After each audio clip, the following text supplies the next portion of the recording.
Welcome back, Chore Kings. Are you struggling with an intimidating backlog? Are you suffering from open world burnout? In this video, we'll help you decide if a game is worth your time, and if it passes that test, how to spend your time efficiently by avoiding common pitfalls. Open world games are becoming inaccessible to the casual gamer. I get it. When you only have 2 hours to spend on a game, you want to end your session with some feeling of progress. Open world games have a terrible reputation for sinking many hours and barely getting anything done. All right, we're about 9 hours in the game. Let's see how far we've come.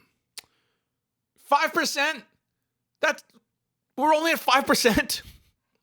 I was so sick of all the time sinks in open world games that I swore them off and focused on short games for a whole year. And the result? I played 100 more games than the previous year with 3 times the trophies to show for it. All this while spending 400 less hours overall. But I'm not here to convince you to ditch open world games and play short indie titles and try to tell you that's where the real innovation is happening. You can subscribe and watch my other videos if you're into that nonsense, but not here. In this video, we're focusing on actually tackling those long open world games efficiently using lessons we've learned from our short games journey. As much fun as I had playing almost every short game that's available on the extra catalog, I knew that if I wanted to get my money's worth on PlayStation Plus, I had to play the big titles. Those are the expensive games that everyone talks about. They're literally the face of PlayStation Plus. I want to understand the memes. We will identify the common time traps and offer actionable solutions on how to spot and avoid them. We will also use real-world data to help you decide if your time is even worth investing into that particular game in the first place. So follow along or skip to the chapter that interests you. The next 15 minutes could save you hundreds of hours.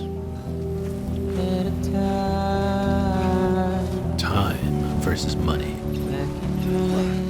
Normally, we determine a game's worth based on how many hours of entertainment we can extract from it. Nobody wants to spend $70 on a game and beat it in 2 hours. Which is why game developers usually pump open world games with more filler than a Kardashian. They want you to feel like you got your money's worth. But it is time to pivot that perspective. In a world dominated by PlayStation Plus and Game Pass, time is the more important currency. The more time we invest in one game, the fewer overall games we experience. It's like paying monthly for Netflix just to watch The Office over and over again. We want to play more games. Open world is a term that a lot of gamers are starting to avoid now. It's not quite the buzzword it used to be. More time doesn't equate to more quality. If hours spent in one game truly dictated a game's worth, consider this. How much did you pay for Rocket League, Fortnite, Warzone, Apex?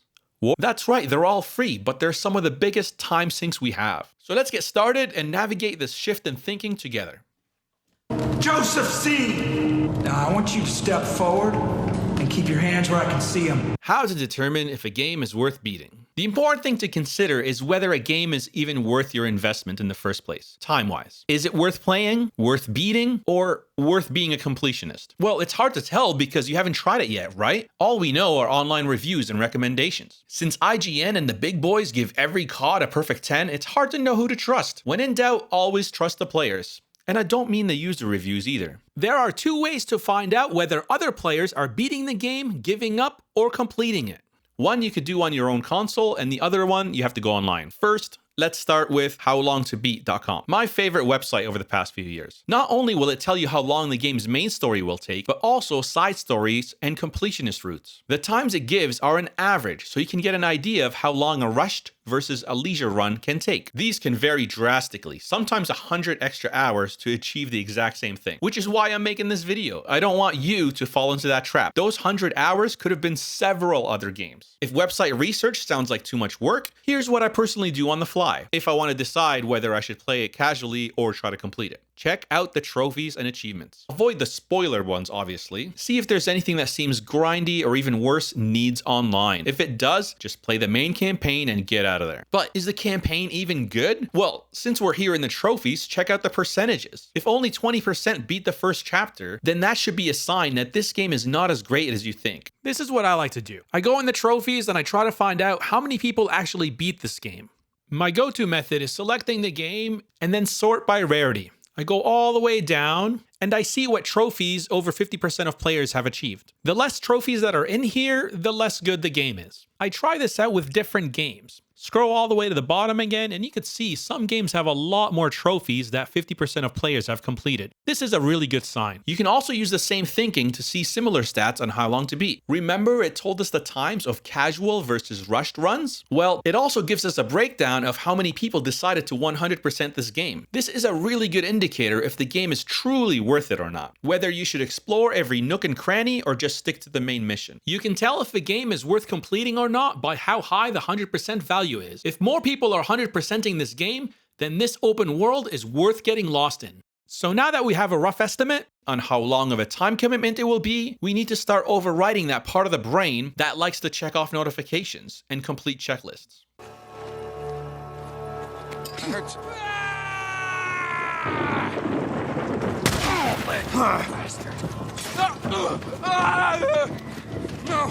No, my leg! Oh God! No! In open world games, padded gameplay often surfaces in one form or another, and our gamer brain is drawn to it like a moth to a flame. Take for instance the Riddler trophies in the Batman games. Did collecting them enhance or diminish your overall experience? I can honestly tell you that I spent more hours collecting trophies than beating the entire story. If the pursuit feels like a grind, a chore, or resembles a job, it transforms the gaming experience into labor. Battling low-level enemies for XP? That's a job. Punching trees for resources? That's a job. Engaging in fest quests for cosmetic items? That's a job. These can turn the joy of gaming into monotonous tasks. Gaming should be an immersive experience. Yes, I love world building too, but if I wanted a job simulator, I'd play dad games like Power Wash Simulator. So since we're on the topic, let's jump into solutions. It's time to optimize our approach and make the best use of our precious gaming time.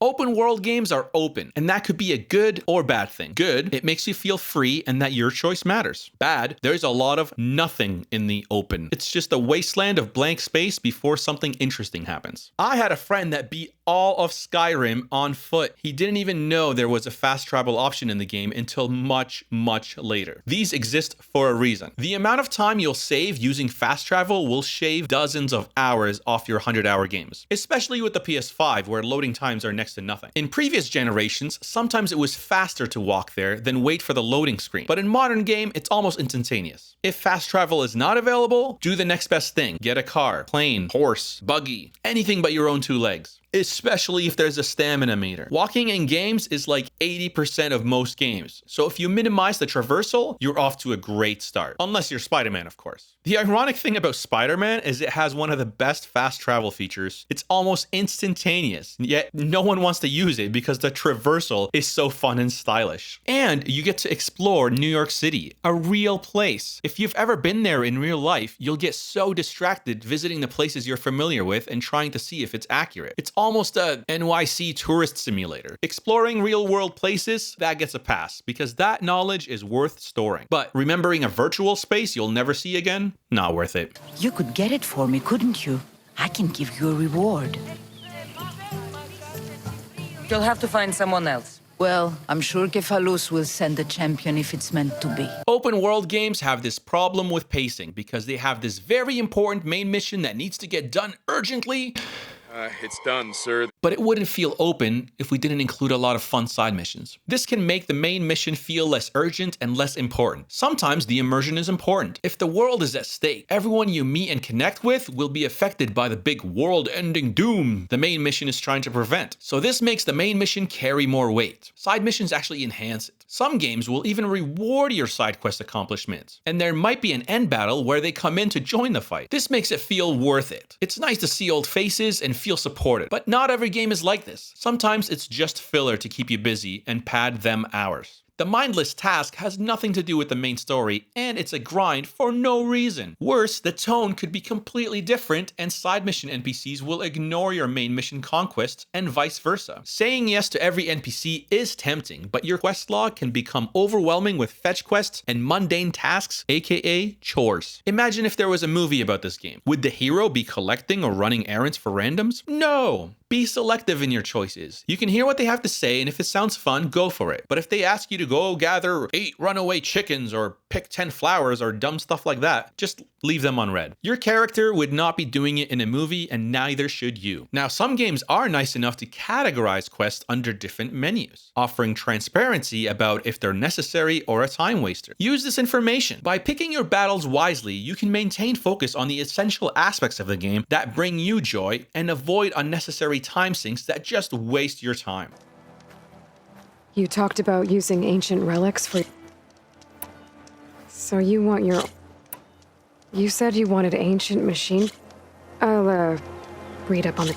Okay, this one is a quick one. If you're used to subtitles, you can read a lot faster than an NPC can say their lines. This will significantly minimize time spent on non-essential character interactions. If you're truly not interested in what they have to say, just skip the dialogue altogether. Relevant information often pops up on the screen afterwards anyways that will summarize what you need to do. This does break the immersion a little bit, but it's like someone texting you the directions instead of calling you and explaining how to get there. Efficiency is the goal here. If a voice actor adds decent entertainment value, or it generally just seems funny and worthwhile, then it might be worth slowing down. Generally speaking though, for side content with NPCs, speed reading and skipping dialogue usually won't compromise your overall gaming experience. Unless you're playing Yakuza, of course, where the wacky side content is often way more entertaining than the super serious main plot.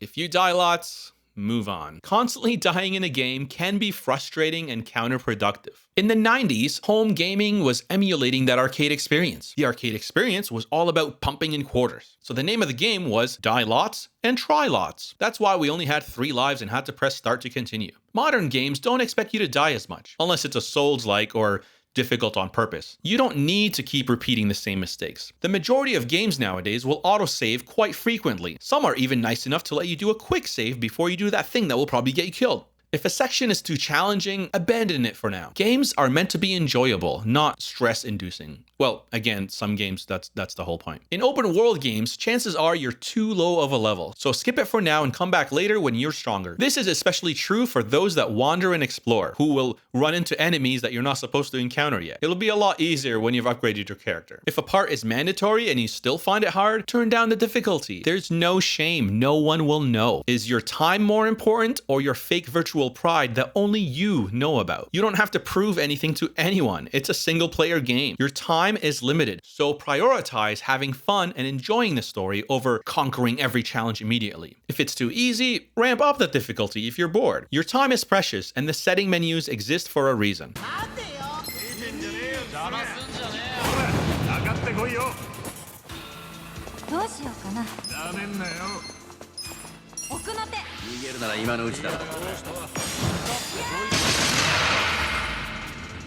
Weapon and armor stats. In many games, the in-game math behind weapons and armor stats doesn't significantly impact your experience. Have you ever grinded for an hour or did a long fetch quest and got a reward like, you'll be 4% better at this thing now? Did it make that much of a difference? Was it worth an hour of your time to do 2 extra damage per hit? Grinding for marginal improvement, it's not always worth the effort. Treat games like Metroidvanias. Ask yourself if you absolutely need this item to progress. If it's optional and want to enhance your gameplay, stick with the current gear, it'll do just fine. Now, sometimes you do get an OP weapon, like in Skyrim, where certain gloves will do double the backstab damage, and you could stack it with 30 times sneak attack damage, giving you 60 damage, which one-shots almost everyone in the entire game. It might be fun to play in God mode, but it's rare to have something that good come from a side quest. Usually it's only a minor percentage improvement, not worth your time. Prioritize the enjoyment of the game over obsessive item upgrading. If the game you're playing does have an insanely OP build, just look it up and go hunt for it. Otherwise, stick to the main. The challenge is part of the fun.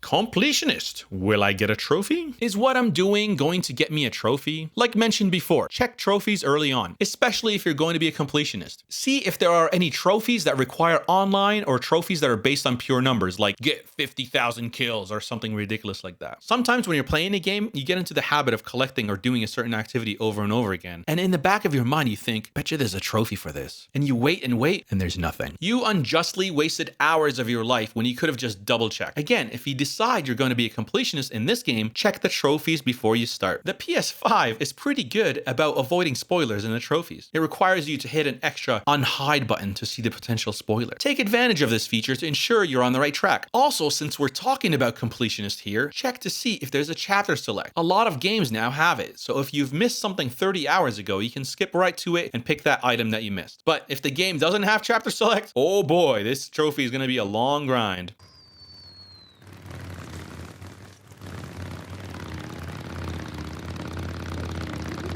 We're on a patrol. Shit.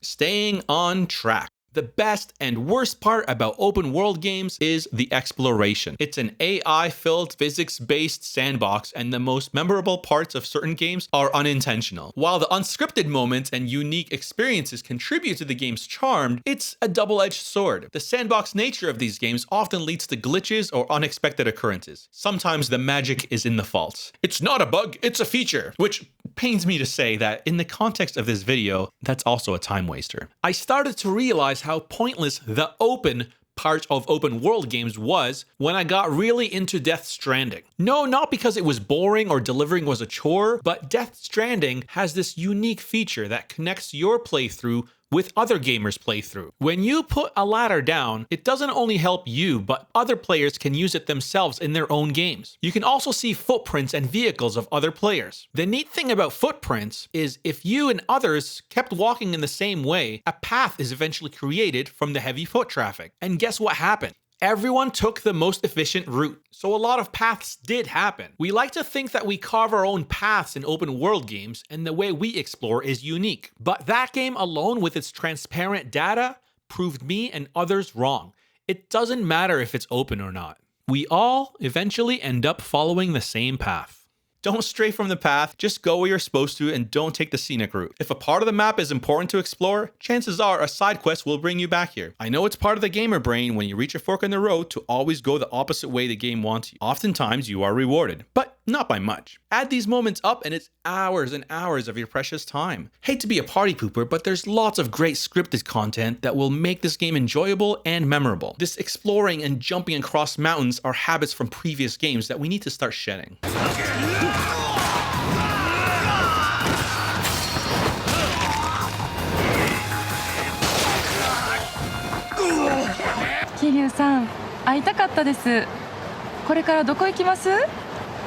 Mini games. A couple of years ago, I got introduced to Yakuza. Through Like a Dragon, and after way too many hours, I knew I wanted to play the others. But I didn't want to repeat my open world mistake. 150 hours and there's how many games? So I powered through 0, 1, 2, 6, and even Judgment. And I was able to do it in less time than I spent in that one game. As much time as I spent in Like a Dragon, I didn't even get the platinum. And there's one main reason.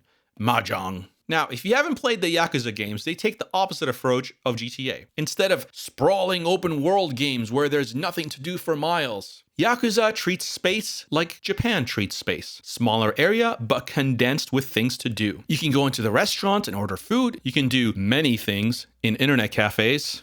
You can play pool, darts, batting cages, golf, poker, gamble on fights, and even visit arcades where you can play full Sega titles in their entirety. And you can even go into mahjong parlors and challenge the elders. There are mini games in Yakuza that are longer than a lot of full games I've played. As fun and immersive as they are a trap. Most games, the things that happen in these mini games don't contribute to the story. When I played a mini game I didn't like, I moved on and ignored them for the rest of the series. This saved me hours and hours and hours, and I was able to play more of the games as a result. Some mini games are designed solely for trophies, and if you're not enjoying them, don't bother hunting. Sure, it's immersive, but it's a time waster. I personally never beat Red Dead because I spent so much time playing poker and upgrading the cosmetics of my horse and feeding my camp and hunting and shaving and so on. That's what makes the game truly feel like an open world. And if it's the only game you bought, sure, go for it. Get lost in it. I hope it's released on VR one day so you can truly live in it. But for me, open world games are still just a story I need to finish. A first or third person perspective of an epic movie. And I have a lot of other movies to watch. I'm paying for a subscription and I want to get my money's worth. The road just found its footing on these slopes. Conclusion. So as we wrap up our journey through pitfalls of open world games, remember that time is the most precious resource we have. By optimizing your approach, you can make the most of your little gaming time. Choose your quests wisely, travel efficiently, and avoid the common pitfalls. The key is to strike a balance between the freedom of exploration and purposeful progression. Embrace a new perspective that prioritizes the richness of your gaming experience over the mindless completionism. You can conquer your backlog and explore new amazing worlds without sacrificing the joy of the game. Unless you're going for the platinum trophy, you do not have to do everything there is to do. Open world games are made for people who love getting lost in open world games, but they are also friendly to people who don't. It's okay to only explore 30% of the map and beat the game. If we all did that, each one of us would have a unique experience. But we all got into this trap of thinking that we need to get our money's worth, so we gotta play this until there is absolutely nothing left to do. Maybe when we were young that was achievable, but as we grow older, we have less time to game. We still want to experience great stories and play fun games, but the moment you start feeling like it's a job, I hope you remember this video and try to take that first step to change your habits. Use fast travel. Say no to NPCs sometimes. Try it. It'll honestly feel more open that way. And isn't that the whole point? The illusion of having a choice? What games were you guilty of spending too much time in that you regret? What games do you look back on and are happy you spent hundreds of hours getting lost in? If you're completely sick of the open world gaming formula, then give short games a try. They get a lot done in a fraction of the time. They even tell better concise stories sometimes. Here's 55 of them that you can beat in a day or two. Thanks for watching. I know that time is precious for you and I appreciate you spending your time with me. Until next time, be a friend and I'll see you again.